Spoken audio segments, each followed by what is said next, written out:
Hola. Hoy vamos a comenzar con la unidad 3, razonamiento en ambientes deterministas, y vamos a comenzar con una introducción, eh, viendo qué tipo de agentes vamos a conocer y estudiar en esta unidad, ¿no? Vamos a trabajar con agentes que resuelven problemas. Para ellos eh, se necesita una formulación de la meta, decidir qué estados son objetivos y la formulación del problema, decidir qué acciones y estados se van a considerar. Luego buscar la solución, examinar posibles acciones y armar una secuencia y finalmente ejecutar la solución, ¿sí? Esa es los grandes pasos que deberíamos considerar para poder crear agentes que puedan resolver problemas, ¿no? Agentes automáticos. Los tipos de problemas donde este tipo de agentes pueden funcionar es un ambiente muy simple, ¿sí? Donde como características, si recuerdan en la unidad número 1, cuando enunciamos todos los agentes y los ambientes, este tipo de agentes se van a desempeñar en ambientes totalmente observables, o sea que la gente puede ver todo el estado del ambiente. Es episódico, el ambiente está dividido en episodios y la acción de la gente solo afecta el episodio actual.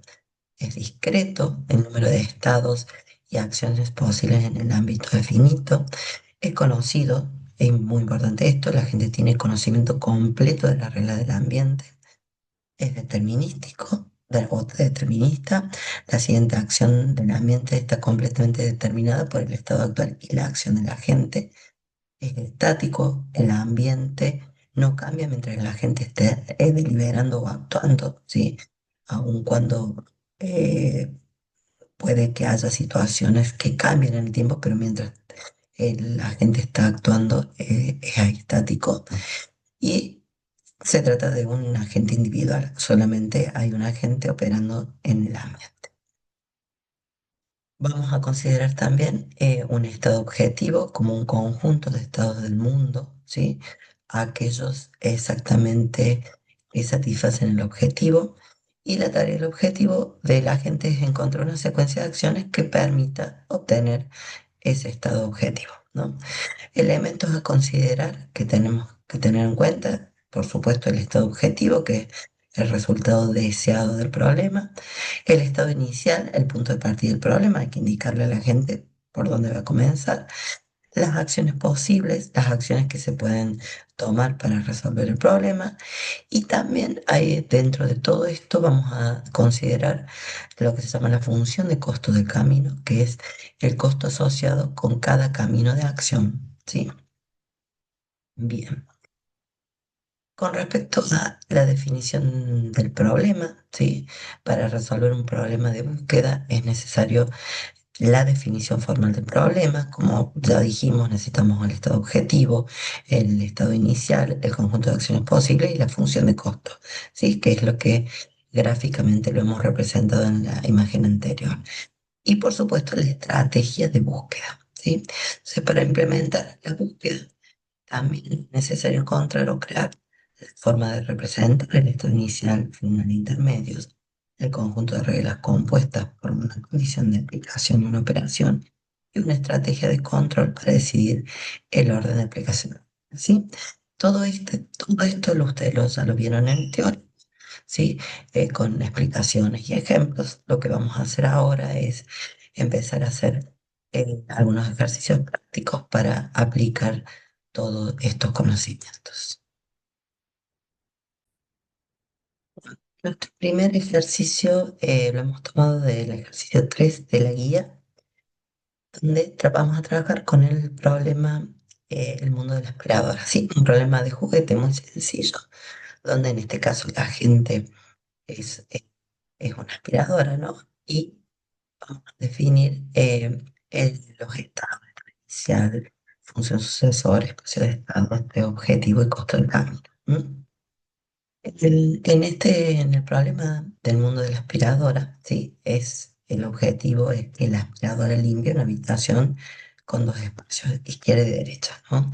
Cada espacio puede estar limpio o sucio y la aspiradora puede estar en uno de esos dos espacios. Para la solución de este problema, hemos planteado dos formas. La solución A, que la- no está resuelta también en el apunte, y una solución B, que es otra alternativa también que se suele usar. Vamos con la A. Primero vamos a definir los estados. El estado describe la posición de la aspiradora, ¿sí? Que la posición puede ser izquierda o derecha. Y el estado de la limpieza de ambos espacios puede ser limpio o sucio. Cada estado puede representarse como una tupla de tres valores. En este caso vamos a tener en el primer elemento de la tupla la posición de la aspiradora, que puede ser izquierda o derecha. Luego vamos a tener el estado del lugar izquierdo, ¿sí? Que puede ser limpio o sucio, y el estado del lugar derecho, que puede ser limpio o sucio. Por ejemplo, yo puedo decir tengo izquierda, sucio y limpio. Esto significa que la aspiradora está en el espacio limpio y el espacio izquierdo está sucio y el derecho está limpio. O puedo decir, mira, la aspiradora está en el espacio derecho, donde el izquierdo está limpio y el derecho está sucio. ¿Sí? Esa es la representación formalmente, la tupla, ¿no? El estado inicial es la configuración inicial de la habitación y la posición de la aspiradora. Por supuesto que va a variar según el problema y desde dónde se empiece, ¿no? Pero un estado típico inicial es el estado de la posición, el estado inicial es la posición en izquierda, el espacio izquierdo sucio y el derecho sucio. ¿Sí? La función sucesor. La función es el sucesor es la que va a definir las acciones que la aspiradora puede realizar y los estados resultantes. Las acciones pueden ser moverse a la izquierda. Si la aspiradora está en el espacio derecho, puede moverse hacia la izquierda. Moverse a la derecha. Si la aspiradora está en el espacio izquierdo, puede moverse al espacio derecho. Y por supuesto, aspirar para que haga el proceso de limpieza, ¿no? Entonces, si la aspiradora está en un espacio sucio, pues, ¿no? Y el función sucesor toma un estado actual y una acción y devuelve un nuevo estado. Por ejemplo, ejemplo de transiciones. Si el estado es izquierda, ¿sí? Eh, El, el, el espacio izquierdo sucio y el derecho sucio, y la acción es aspirar, el nuevo estado va a ser izquierda, va a estar ya el espacio izquierdo limpio y el derecho va a continuar sucio. Si el estado, por ejemplo, es izquierda, está limpio el izquierdo, pero está sucio la derecha, y la acción será moverse a la derecha. Entonces el nuevo estado es derecha, va a queda limpio la izquierda y sucio el derecho. Simplemente hubo un movimiento, ¿sí? Luego será aspirar para limpiarlo, ¿no? Y el espacio de estados, sí, recordamos, según lo que vieron en el teórico, es el espacio de estado o espacio de búsqueda, es el conjunto de todos los posibles estados en los que puede encontrarse el sistema. Es decir, ese conjunto de todos los estados que pueden ser alcanzados aplicando acciones a partir del estado inicial. Un camino en el espacio de estado es una secuencia de estados conectados por acciones. Dado que hay dos posiciones para la aspiradora, izquierda o derecha, y cada espacio puede estar en dos estados posibles, limpio o sucio, el número total de estados es, de la aspiradora tenemos dos posiciones por dos estados, ¿sí? Del espacio izquierdo por dos estados del espacio derecho, o ocho estados posibles. ¿No? Y acá están listados los posibles estados, ¿no?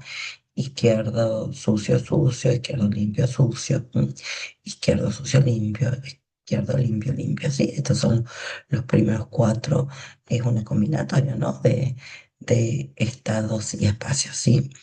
Eh, y acá están los otros. Esto normalmente se representa como un grafo, como un grafo del espacio de búsqueda del problema. Cada nodo representa un estado, la posición de la aspiradora y el estado de los espacios, y las aristas van a mostrar las acciones posibles a aspirar y si aspira, la acción de aspirar, si se mueve a la izquierda o a la derecha. ¿Sí? Los nodos del grafo son los ocho estados y las cuales representan todas las configuraciones posibles del mundo del aspirador. Acá le hemos puesto un gráfico del espacio de búsqueda, ¿sí? Con todos los nodos y las conexiones posibles que pueda haber, ¿sí? En este espacio de búsquedas en formato de grafo. Y bueno, acá hemos hecho un gráfico más representativo, ¿sí? ¿Sí? Y luego tenemos el test objetivo, que es el test objetivo va a verificar si se ha alcanzado el objetivo del problema, es decir, si ambos espacios están limpios, independientemente de la posición de la aspiradora. Entonces, el objetivo es que esté limpio de izquierda y de derecha, ¿sí?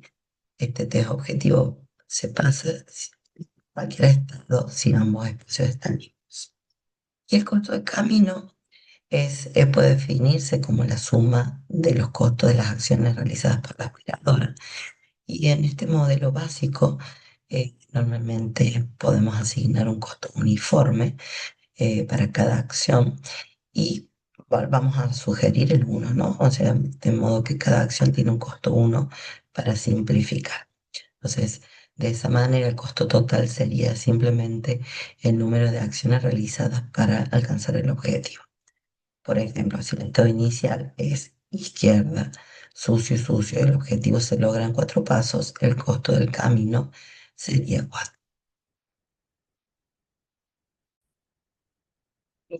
La solución B al problema del mundo de la aspiradora también se podría resolver usando una tupla de dos estados, pero con algunas limitaciones. Vamos a ver.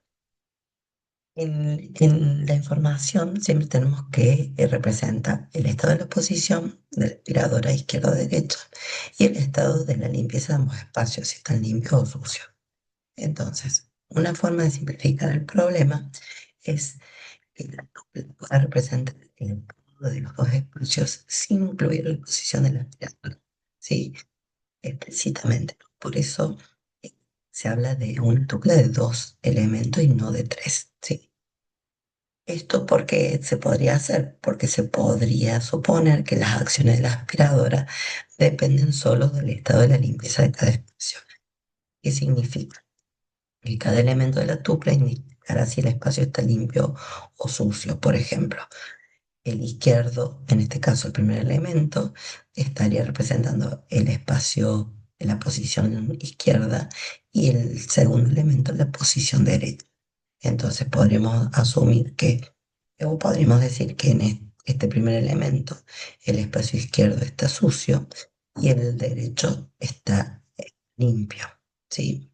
Acá no vamos a tener referencia a la posición si tiene que ir hacia la izquierda o la derecha, no, simplemente decir está sucio y limpio. Entonces, por eso es lo que decíamos al comienzo, ¿no? Se asume que las acciones de la aspiradora están implícitas en esta información y no vamos a incluir la posición exacta del aspirador en el estado. Por lo tanto, las acciones se definen en función del estado actual de la limpieza y la aspiradora puede moverse en un espacio a otro según sea necesario. Esto va a simplificar el espacio de estado porque, por ejemplo, vamos a tener en este caso cuatro, donde podemos decir que ambos espacios están sucios, izquierdo y derecho, o acá tenemos el izquierdo sucio y el derecho limpio, en este caso el izquierdo limpio y el derecho sucio, y ambos espacios están limpios. Si vamos a representar de esta manera el problema, el estado inicial puede ser, por ejemplo, sucio y sucio, donde ambos espacios están sucios.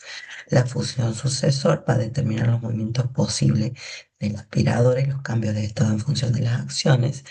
Entonces, limpiar el estado en el que está la aspiradora y moverse al otro espacio. Y si la aspiradora empieza en el espacio izquierdo y ambos espacios están sucios, por ejemplo, sí, la aspiradora va a limpiar el espacio izquierdo, sí, y va a quedar estado limpio o sucio. Y luego se va a mover al espacio derecho y lo va a limpiar. Nuevamente, si definimos el test objetivo, se verifica cuando ambos espacios están limpios, ¿sí? El espacio de estado, como dijimos, son cuatro, ¿sí? Cuatro posibles combinaciones. Pero esta es la gran limitación que tiene esta solución, ¿no? que si se representa el estado solo con la limpieza de los espacios, se pierde la información sobre la posición actual de la aspiradora. Esto significa que la agente, en este caso la aspiradora, necesitaría alguna regla adicional para saber en qué posición está, si a la izquierda o derecha, en cada paso, ¿no? O asumir que las acciones dependen del estado actual de la limpieza en lugar de la posición explícita de la aspiradora. Por eso, como conclusión, esta forma de resolver, que la pueden encontrar, ¿no? También es posible representar el mundo de la aspiradora con esta solución, con una tupla de dos estados. eh, pero bueno, tiene esa alimentación, ¿no?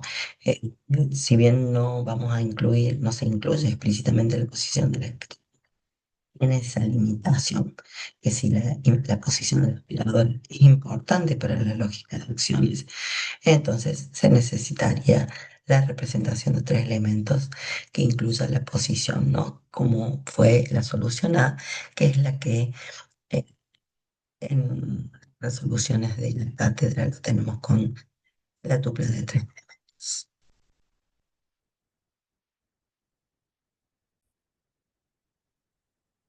Entendiendo a cómo hay que presentar agentes, ¿no? Comenzar viendo algunas estrategias de búsqueda, ¿no? Entonces vamos a recordar un poquito, vamos a hacer un pequeño repasito de lo que vieron ya con el profesor, con el tema de la búsqueda de soluciones, ¿sí? Como dijimos, el espacio de búsqueda normalmente lo hacemos en un grafo, en un árbol o grafo. Entonces, la búsqueda siempre se realiza con un árbol o un grafo de búsqueda donde las aristas, ya lo vimos, son las acciones y los nodos son los estados. ¿Cuál es la idea general? Poder explorar las diferentes ramas del árbol con el objetivo de encontrar un camino desde la raíz a una hoja que represente un estado final. ¿Sí? Expandir el estado actual significa aplicar las acciones posibles y generar un nuevo conjunto de nodos. Eso vamos a definir algunos conceptos o recordarnos. La frontera o lista abierta es la lista de nodos ojos que de hojas, perdón, nodos, hojas que todavía no fueron procesados y que serán analizados. La estrategia de búsqueda determina qué nodo debe expandirse. Esa es la que vamos a ver a continuación. El conjunto de nodos explorados o listas cerradas son todos aquellos estados que ya fueron procesados y se usa para validar que no se vuelvan a procesar. Y como dijimos, las búsquedas pueden ser en un grafo o en un árbol, ¿no? En el grafo, este algoritmo va a utilizar una lista cerrada, ¿sí? O también llamada lista de explorados, para registrar los nodos que ya han sido visitados. Esto va a asegurar que no se vuelvan a explorar nodos previamente visitados, lo que va a prevenir ciclos y mejorar la eficiencia. Como resultado, cada estado se registra solo una vez, pero puede tener varias conexiones en el gráfico. Se exploran conexiones nuevas, pero no se repiten las ya registradas. En el árbol, con este enfoque, no se utiliza la lista cerrada, sino que esto permite que un mismo estado pueda ser visitado varias veces y formar parte de diferentes ramas del árbol de búsqueda. Los estados pueden repetirse porque no hay control sobre los nodos previamente visitados. Pero bueno, cada tipo de algoritmo o enfoque va a depender también del problema que tengamos. ¿M? Acá, bueno, hemos graficado ambos para que lo podamos. Respecto al camino solución versus el camino de búsqueda, eh, recuerden, el camino de solución es la sucesión de estados que comienza con el estado inicial y termina con el estado objetivo, ¿sí? Donde cada estado puede ser generado aplicando una operación sobre el estado anterior. Es el camino encontrado por el método como soluciona el problema. Y el camino de búsqueda es esa sucesión de estados explorados por el método hasta encontrar la solución deseada. Y no están conectados por acciones. La calidad de la solución se mide por la función de costo del camino. ¿Se acuerdan esta función que decíamos que estaba implícita en todo el proceso? Y la solución óptima es la que tiene el costo más bajo. Rendimiento del método, ¿no? La idea es que vamos a tener muchos métodos, ¿no? Entonces, siempre hay que, como en todos las búsquedas de modelos y de métodos, analizar varios para saber cuál es el que nos conviene elegir, ¿no? Y aplicar. Entonces, siempre uno puede medir los rendimientos, ¿no? En base a la completitud, si el algoritmo asegura encontrar una solución, si la hay. Optimalidad, el algoritmo encuentra una solución óptima. Complejidad temporal, cuánto tiempo toma encontrar la solución.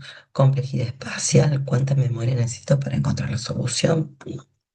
Las medidas de complejidad se van a expresar siempre en términos de B, que es el factor de ramificación, D, la menor profundidad de algún nodo meta, perdón, la longitud máxima de camino en el grafo D. El tiempo siempre se mide en términos de la cantidad de nodos generados, mientras que el espacio según la cantidad de nodos en memoria.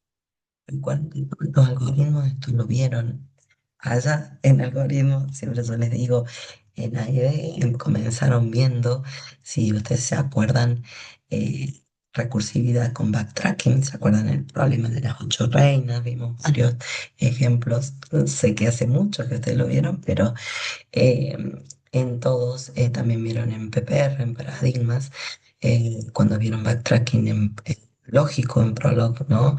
Que se hacen búsquedas a través de un árbol que se va construyendo a medida que se va generando, a medida que se va pasando de un estado a otro, de un lugar a otro, ¿sí? Em, por eso hablamos de esto. El tiempo se mide en términos de la cantidad de nodos generados y encontrados en la solución, ¿sí? No es que se construye todo el árbol, sino se va abriendo los caminos y se va construyendo de acuerdo hacia dónde va el algoritmo, ¿sí? Y se van deshaciendo aquellas ramas que no sirven, ¿no? Como lo vieron ustedes en esa materia y en otras también, ¿no? Que creo que también en simulación y en modelos han visto técnicas similares, ¿no? Bien, con respecto a las estrategias de búsquedas, sí, tenemos las no informadas. Nosotros acá vamos a ver cuatro nomás, ¿no? Los no informados, que es el primero en amplitud, son FIFO, ¿sí?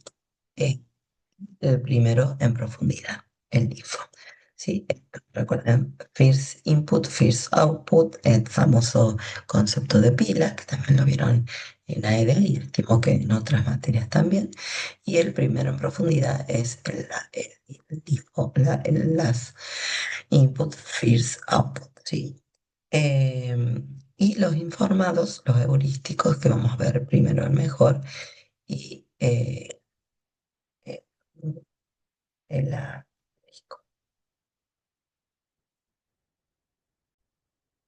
Bien, como yo siempre metiendo la pata, le dije al revés. El primero en amplitud es la cola y el segundo es la pila. Lo dije exactamente al revés. Lo expliqué bien, pero lo dije mal. Primero en entrar, primero en salir. No, recuerden la cola. Y el último en entrar, primero en salir es la pila. ¿Sí? Bueno, vamos entonces con la primera. La búsqueda primero en amplitud, ¿no? Entonces, este método que hace va a ir explorando el árbol de búsqueda nivel por nivel, comenzando de la raíz y explorando todos los nodos de un nivel antes de pasar al siguiente, ¿sí? Por eso se implementa un árbol FIFO, acá lo dice bien, donde los nodos, yo lo dije mal, donde los nodos que se necesitan primero se expanden primero, ¿no? Entonces, ¿cuáles serían los pasos para que ustedes vean? Se inicia, por supuesto, en el nodo raíz y se va agregando los hijos en el nodo actual, ¿sí? A una cola, ¿sí?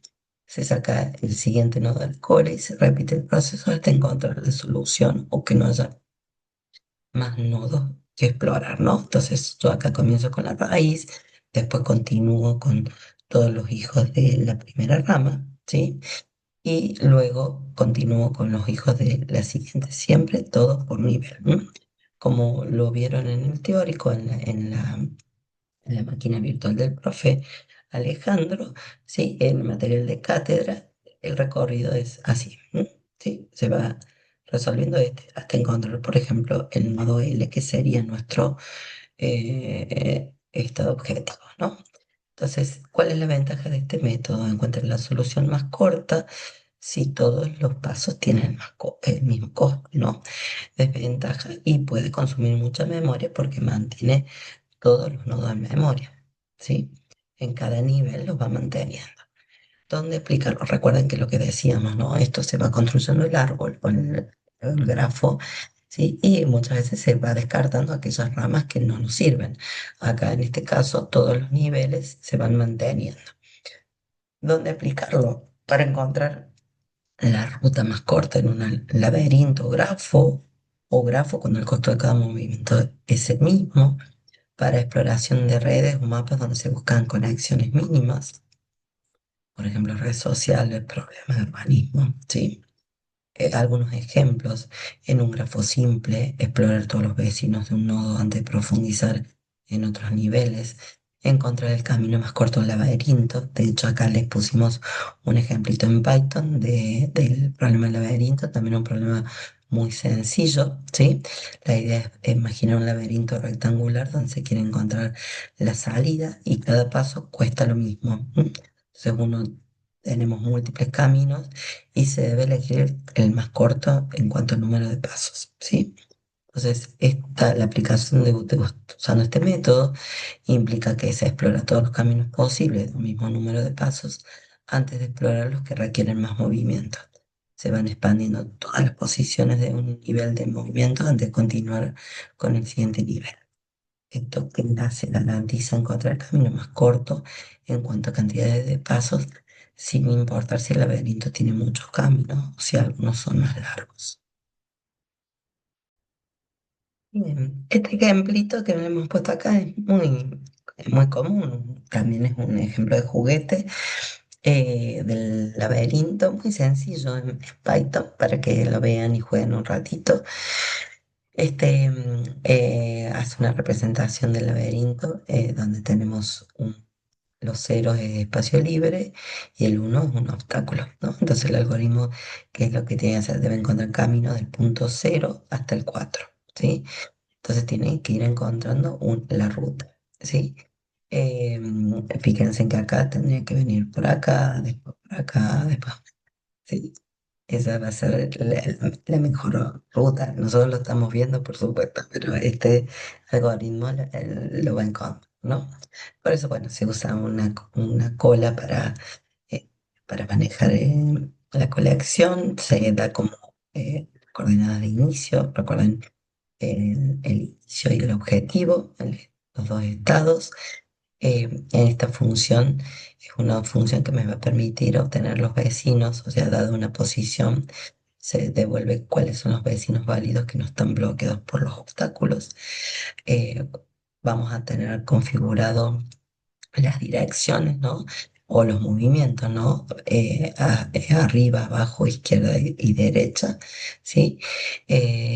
Vamos a ir obteniéndolas y nuestro algoritmo trabaja desde acá, ¿no? Empieza la cola con el estado inicial, se hacen los visitados, se hace un ciclo, acá se va haciendo un ciclo mientras haya elementos que analizar en la cola, ¿sí? Se va sacando elementos de la cola y se van evaluando si el estado actual es igual al objetivo, ¿no? Y si no, no se encontró el objetivo y bueno, se va buscando, ¿sí? Se va obteniendo aquellos vecinos por donde se pueda pasar, ¿sí? Y si no están visitados, se los agrega, ¿sí? Se los va agregando a la cola, ¿sí? Eh, para que se vuelvan a procesar, ¿sí? Entonces, fíjense que acá se usa un visitados para ir agregando la posición, ¿sí?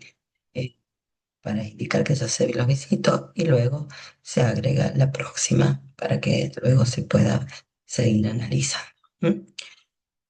Ese es un ejemplito muy sencillo como para que ustedes vean. Acá dice objeto alcanzado, pero objetivo alcanzado, si ustedes quieren, recuerden que ustedes tienen esta máquina, la pueden grabar y pueden ponerle puntos de control para ir viendo cómo se van mostrando estos resultados. Yo no lo hago ahora porque, bueno, tengo poquito tiempo, pero háganlo ustedes para que ustedes vean cómo es un algoritmo muy sencillo para hacer esta búsqueda. ¿Sí?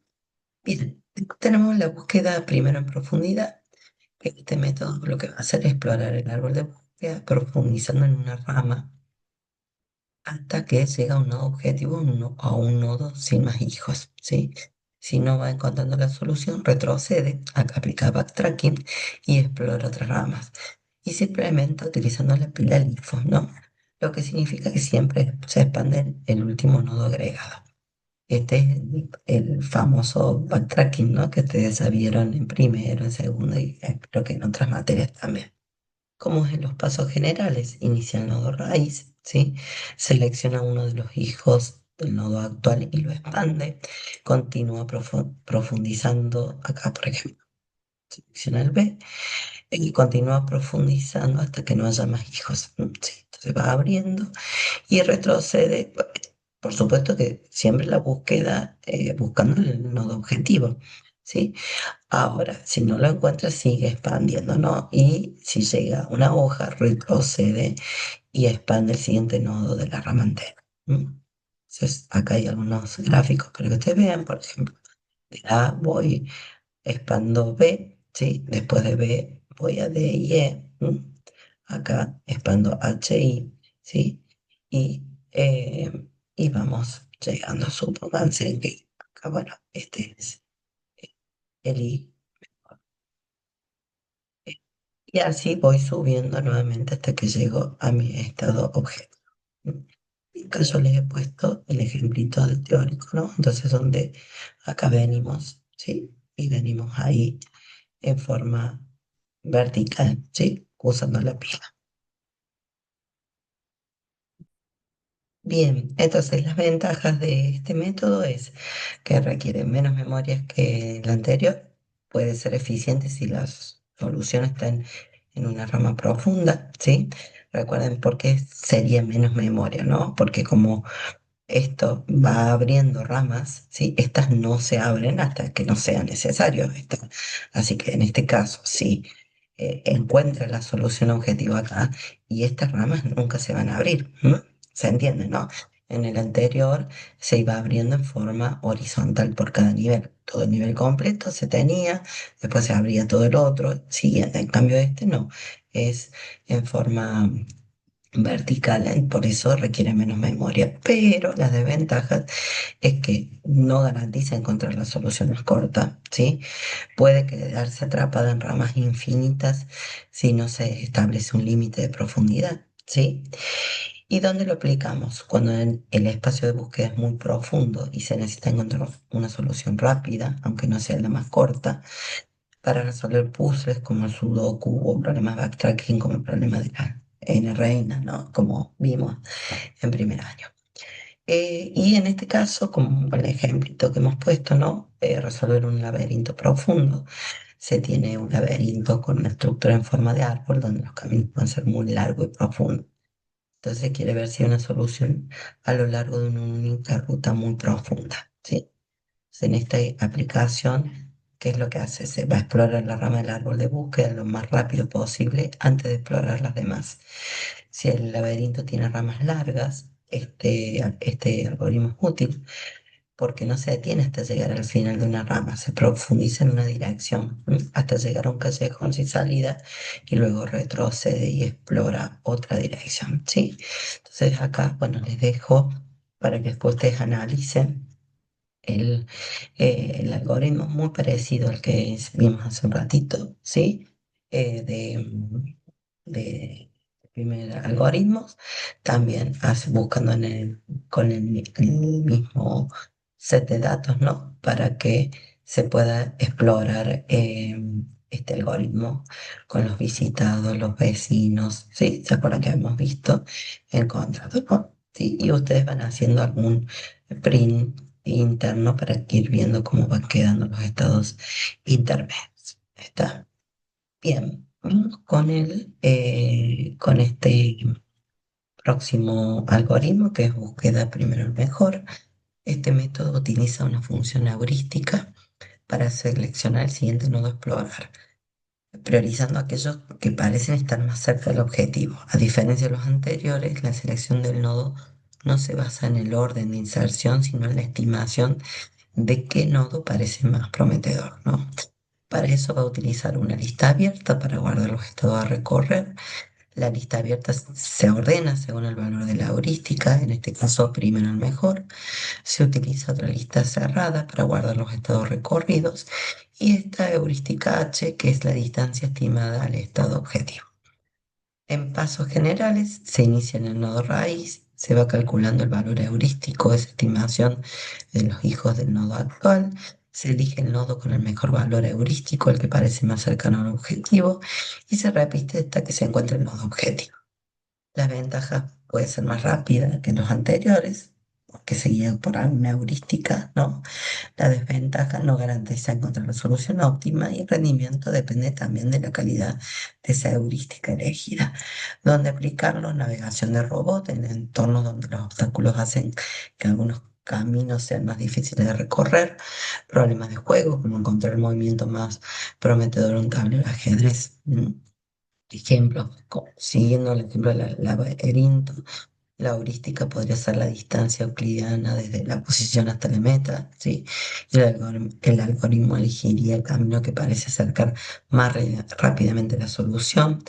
Encontrar la ruta más corta en un mapa de obstáculos. Por ejemplo, imaginemos un robot que debe navegar por una fábrica, pero hay obstáculos y algunos caminos parecen más prometedores o mejores que otros, ¿no? Y acá, bueno, le hemos puesto también usando la aplicación de el primero el mejor, le aplicamos una función heurística para evaluar qué nodo parece estar más cerca de la meta. Esto es ideal cuando se tiene una idea de hacia dónde debe ir el agente, ¿no? Y la heurística puede guiarlo hacia la solución más rápidamente. Bien, acá vemos el código, ¿no? En esta versión lo que vamos a hacer es aplicar una heurística muy simple, en este caso que es la distancia de Manhattan entre dos puntos, sería de la posición actual a la posición del objetivo, donde mientras menor sea la distancia, más prometedor parece el nodo, ¿no? Entonces, simplemente una función muy sencilla, ¿sí? Donde la vamos a incluir en nuestro algoritmo del laberinto. Yo los invito a que, bueno, después analicen paso por paso. Yo lo voy a pasar muy rápido, pero bueno, tengo que terminar el video, pero bueno, como sabrán, hoy estamos de viaje, estoy desde Barcelona grabando, así que y ya me están corriendo. Así que bueno, tengo que acelerar un poco el video. Pero nuevamente tenemos el mismo ejemplito de comienzo, no muy sencillo, de laberinto, ¿sí? Con la misma configuración y vamos agregándole al algoritmo anterior esta función, ¿sí? De heurística para que lo encontremos más rápido, ¿sí? Luego tenemos el último método que es la búsqueda a estrella o asterisco, ¿sí?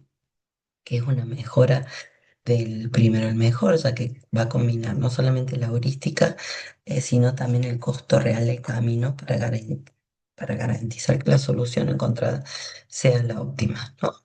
Entonces va a combinar lo mejor de BFS y de primero el mejor. Va a utilizar dos valores: el costo real del camino, desde el nodo inicio hasta el nodo actual, y la heurística, ¿no? El HNN, que es una heurística que va a estimar el costo restante desde el nodo actual hasta el objetivo. Esta función heurística va a estar formada por la suma de los dos, el E y el H, del costo real y la heurística. Y el algoritmo lo que va a hacer es seleccionar el nodo con el menor valor de Fn para expandirlo. ¿Cuáles serían los pasos generales? Inicia el nodo raíz, calcula el costo total para los nodos hijos usando la fórmula, ¿sí? F de n igual a G de n más Hn. Elige el nodo con el menor valor de f y repite hasta que encuentre el objetivo. La ventaja es que esto garantiza la solución más corta si la heurística es admisible, ¿no? Sí. Las desventajas puede consumir mucho memoria porque va a mantener una lista de nodos de todos los nodos explorados. Donde lo aplicamos en navegación de GPS, sí, se utiliza el sistema de navegación para encontrar la ruta más rápida, tomando en cuenta tanto las distancias recorridas como una heurística basada en la proximidad del destino. Juego de estrategia donde los personajes deben encontrar caminos más cortos para llegar a un objetivo. Muchísimas, hay muchos, estas son dos de las más conocidas. En el ejemplo del laberinto, por ejemplo, la función GDN sería la cantidad de pasos dados del inicio, mientras que la H, la heurística, podría ser la distancia euclidiana, ¿no? El nodo actual hasta la meta. Asterisco encontrar el camino más corto, considerando todos los pasos dados como la distancia estimada restante. Encontrar el camino más corto en un mapa con distintas distancias entre los nodos. Imaginar que se está conduciendo por una ciudad y se necesita encontrar la ruta más corta entre dos puntos, pero algunas calles son más largas que otras. La aplicación, como vimos recién, ¿no? Asterisco utiliza tanto el costo acumulado, como dijimos, como la heurística. ¿Está? Y acá, bueno, les volvemos a poner el ejemplo para que ustedes lo analicen luego. Les dejamos también una tablita de resumen de los cuatro métodos que vimos, con qué estructura de datos se utiliza, ¿no? Primero la amplitud con una cola, se va explorando nivel por nivel, eh, la solución óptima y cuánta memoria usa, ¿no? Acá se alcanza la solución óptima. Sí, el primero en profundidad, dijimos que era como usando una pila, profundiza en rama, no se va a encontrar posiblemente la solución óptima, pero es mucho más eficiente porque ahorra memoria, ¿no? Primero el mejor, la lista, bueno, va a ser más una lista ordenada, también la exploración basada en la heurística, no se garantiza la solución óptima, pero también puede encontrar, ¿no? Y la memoria va a depender de la heurística, como sea, ¿no? Y el estrella o el asterisco también vamos a usar una lista ordenada o alguna estructura, ¿no? Y la exploración va a ser basado en el costo y en la heurística, ¿sí? Y si en este caso sí se puede llegar a una solución óptima si la heurística es visible, ¿no? Pero también tiene una memoria. Y por último, como para resumir, ¿no? También pusimos acá, para que ustedes lo vean, eh, una ampliación de lo que hablamos al comienzo, ¿no? Se los dejo para que ustedes lo vean, que es la búsqueda en grafos, ¿no? Que esto ya lo mostramos hace un ratito, ¿sí? Donde, bueno, recuerden que un grafo lo pueden considerar como un árbol generalizado, ¿no? Donde podemos tener ciclos si hiciera falta, los mecanismos de búsqueda son similares, ¿no? Entonces, eh, fíjense en acá un grafo para considerar ciudades, ¿m? ¿Cuál sería la ruta más corta entre A y B? Entonces, podemos ir determinando todo esto. Estimo que lo han visto en materias anteriores para poder analizar, ¿sí? Y bueno, acá les pusimos algunos ejemplitos para que tengan. Y con esto los voy a dejar, ¿sí? Y cualquier duda que tengan, me escriben. Por supuesto que sobre este tema vamos a repasar, nos va a quedar una clase previo al segundo parcial, donde vamos a hacer más ejercicios de este tipo, ¿sí? Que es un tema que se evalúa también en el parcial, tanto teórico como práctico puede ser. Así que bueno, más el material que le dejó el profe Alejandro, creo que van a andar bien. Pero como siempre, cualquier duda, consulta, eh, me- se comunican con nosotros y eh, lo vamos manejando para que lleguen muy bien en el segundo parcial. Sí, y espero, como no los vi, que les haya ido muy bien en el primer parcial. Y nos estamos viendo a la vuelta, si Dios quiere, ¿sí? Bueno, los dejo. Mm, Voy a poner ya la pausa y que anden muy bien. Nos vemos. Chao, chao.